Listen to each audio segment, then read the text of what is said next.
muscle cars universe.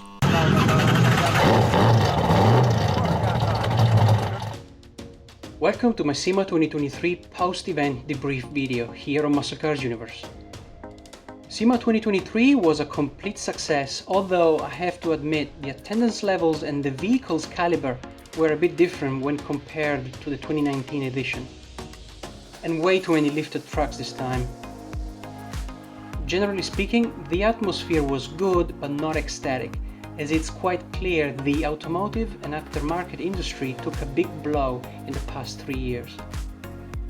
Great news is that everything is recovering well now, and what an amazing show we had in 2023.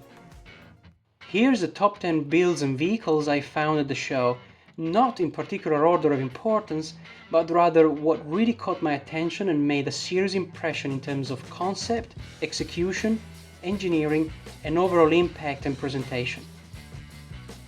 Starting off with the two highly anticipated creations by Ruffian Cars, a 64 Galaxy and a 67 Mustang Fastback. The team led by Chris Ashton didn't leave any expectations behind, delivering what I can describe as a racing-oriented interpretation of those two immortal models by Ford. The Galaxy had really simple interiors, although elaborated details like the seats, helmet slot, and the in-cabin remote controls for the 3-link floating rear axle.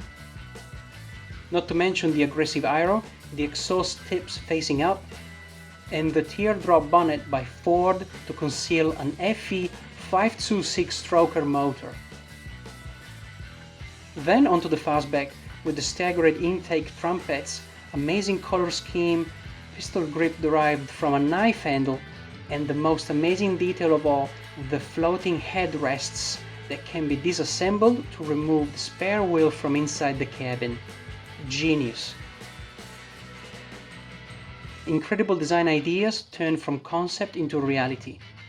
The closest form of OEM prototyping performed by an independent builder, like only Chris and the team at Ruffian Cars can deliver.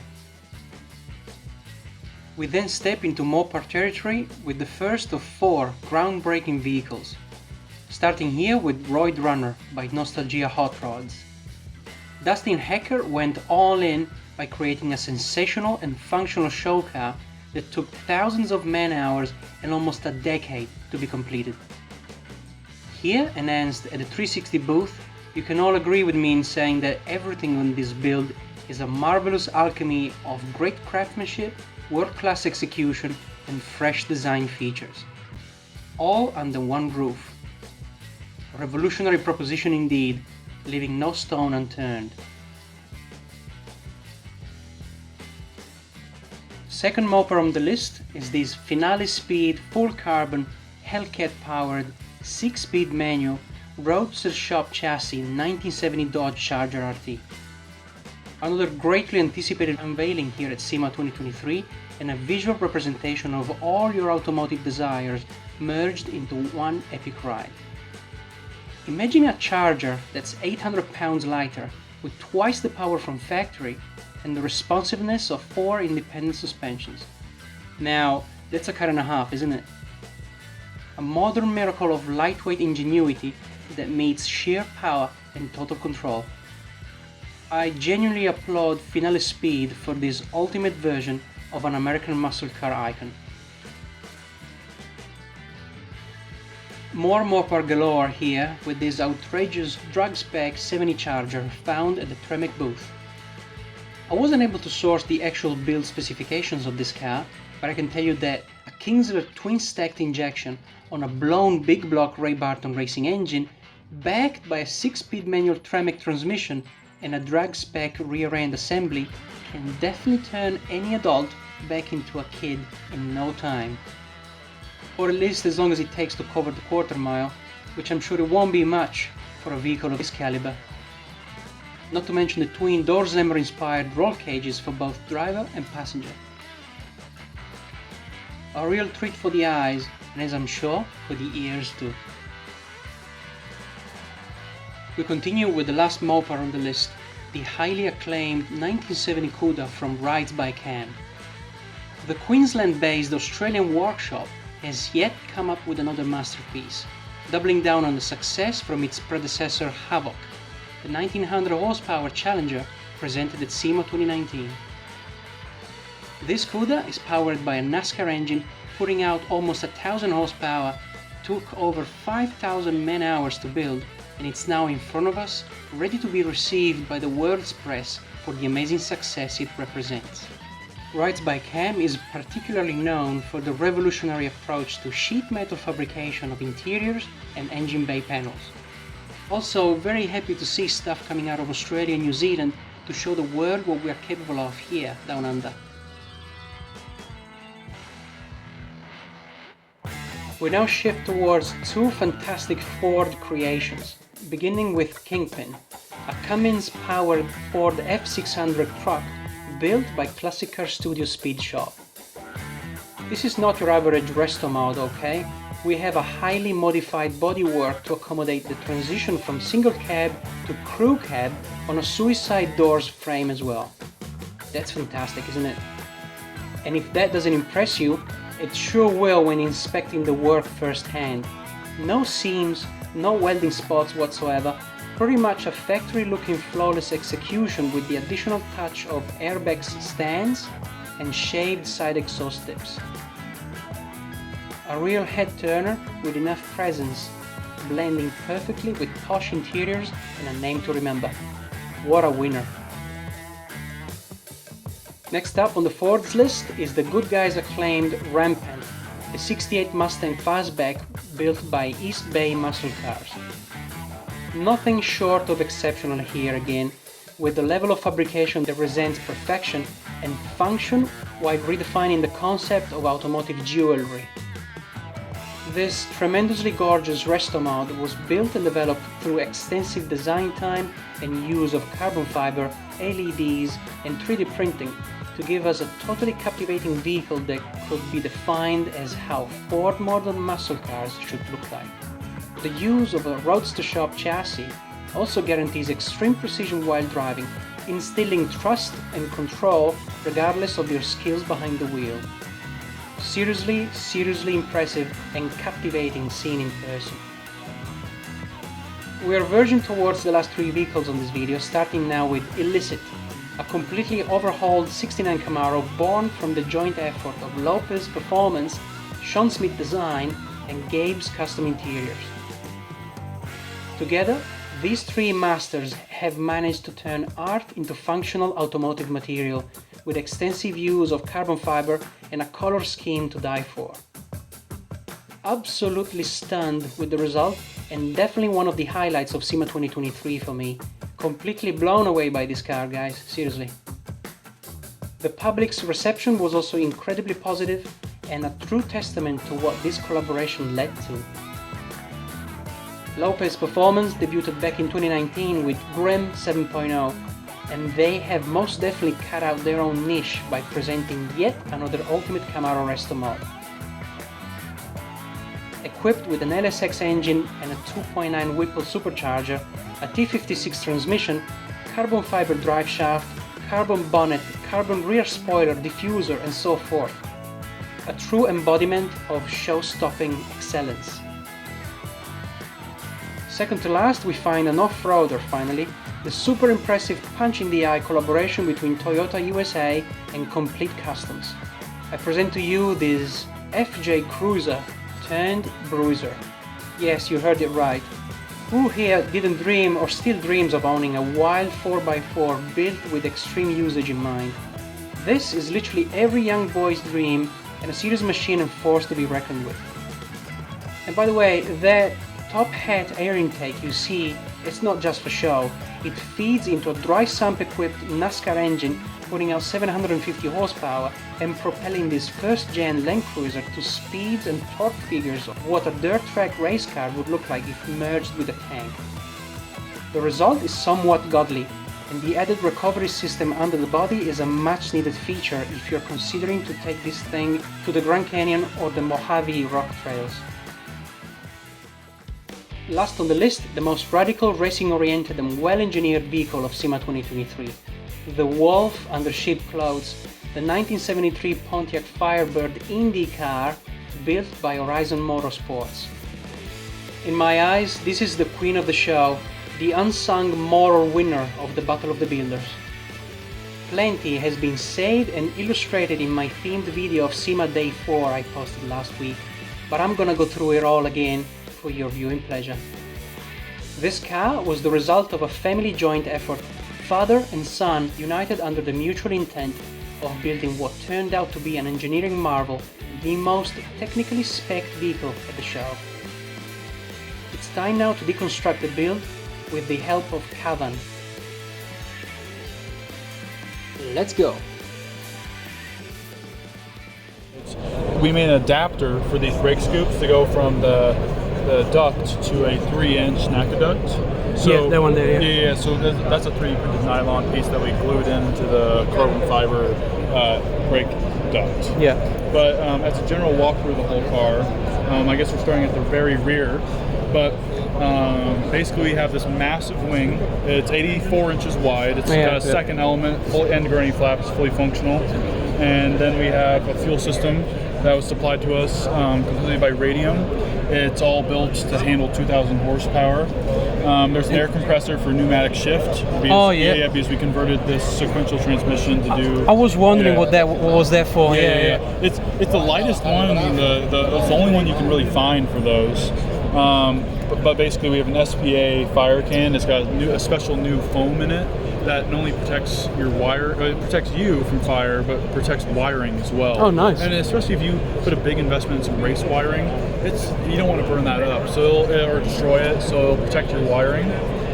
This is a 6-speed sequentially shifted transmission out of an Indy car, 2000 to 2002. It's got twin G35 Garrett turbos. We have a mid-mounted engine. The engine is pushed back 28 inches from original position. And basically, there's the exhaust that runs at the bottom of the car. It's all wrapped by heater shield out in Indiana. It reduces the temperatures by 60%. It comes through the bottom. It goes into our twin turbo setup, and then it basically, from the twin turbo setup, it goes through the charge tubes in the interior, and we have a plenum on the LS turned 180 degrees backwards to feed into the intake, and then basically, we go back to the exhaust system, and the exhaust actually, from the turbo, comes out into the diffuser. F1 called it a blown diffuser. So we obviously have our massive diffuser here. We looked earlier and we were trying to see if we could actually see the holes for the exhaust, and we couldn't. But you couldn't, right? But if you look at the car, but I've seen them in the building progress, So as we come around the car, you can see we have Michelin. These are massive, the biggest tires you get from Michelin. They're 15 inches wide in the rear, they're 10 inches wide in the front. Full slicks. Full racing slicks. Forge Line custom made 3-piece wheels. We contacted Forge Line, completely custom. They made a custom center lock design to fit these IndyCar uprights. The car is full tube chassis. Full tube, yes. Full tube. There's those charge tubes in there. It's got fully adjustable anti-roll bars. That's what those levers are for. Yes. That's the biggest dash Motec offers. It's the C1812 on the steering wheel. 12 inches. I looks like how big. I think it's at least 9 or something. It's massive. This whole steering wheel is adjustable. It's all CAN bus. So we can change the steering wheel map to do whatever we want. And it all changes, so we got the buttons here. Actually, since this is still a street car, it's got a license plate, title, and everything. Really? Our signals are right here. Basically, the only thing that's left original from the car is the roof and this cowl up here. So it still has the original VIN number and the number plate. So the cowl and the roof are the only original things left from the Firebird. From the Firebird, we got out of Detroit, Michigan. It had 2 feet of snow on top of it. There we go. Yeah, we have zero money in the body because we took all the components out and sold them. So then we have these fender cutouts to alleviate any air pressure built up. And also in here, you can see that it kind of waterfalls and takes any more air that came through the fender. Part of the aerodynamic design of this is if we come to the front, there's a triple element front flap here. fully functional according to the CFD test. Oh, true. And, It's a triple element. Yeah, triple. Oh, wow. There's a third one right back there. Yeah, I can it's see fully, that. It's the second and third are adjustable. Using this piece right here, you can flick it back and forth.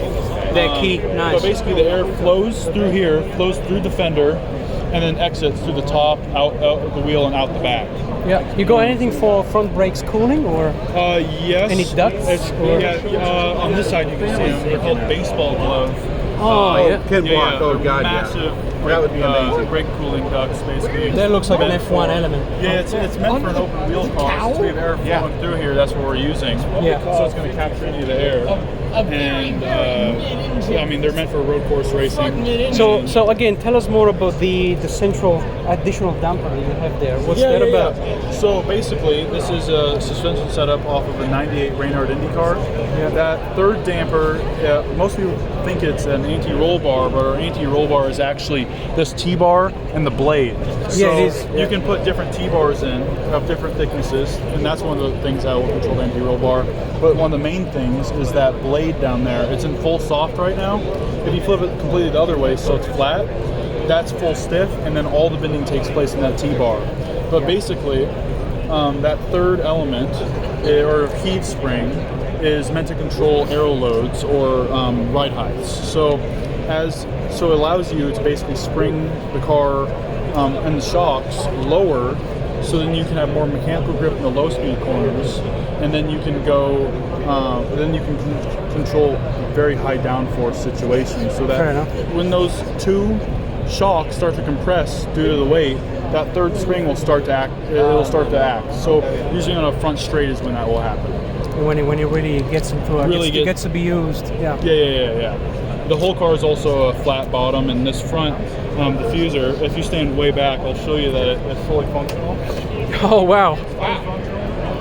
And this guy is really jumping on it. Probably 3 or 4 of us on there, and it's fine. So How is it that stiff? it's, it's all really stiff carbon. Carbon's a strong thing, and there's a bunch of struts. We don't have the hood on, but all this space right here is taken up by front nose piece. Yeah. The intakes, the cowl.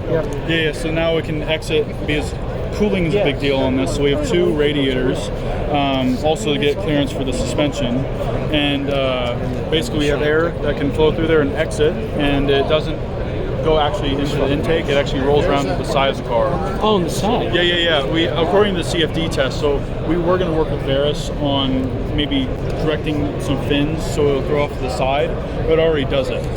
So there are more aerodynamics revisions in store for this car. So many. It makes, So this is just the beginning. it's just the beginning. They're going to come up with a bunch of solutions. There's a few cars that we'll be running with in time attack that makes 6,000 pounds of downforce. Yeah. And we want that number, if not bigger. I can tell you something though, these openings here on the top of the wheels, they really remind me of the Dodge Daytona. Oh, yeah. You remember the And NASCAR 1969? And Viper ACRs. Yeah, they have true, the same thing. true, yeah. We want to eventually maybe make some fins that go in here, kind of like the Dodge Viper had, or like some of the LMPH cars do. Yep. But, that's up to the aero development if we do that. Fair enough. But to know that these aerodynamics is just the beginning, it's mind-blowing. Man. Yeah. It's truly just the remarkable. beginning. Yeah. What comes next for this car is testing at Laguna Seca racetrack with the final goal of participating to the Pikes Peak hill climb in June 2024 next year, and possibly World Time Attack Challenge in Sydney in September. We wish them all the best in this amazing venture and for their future endeavors.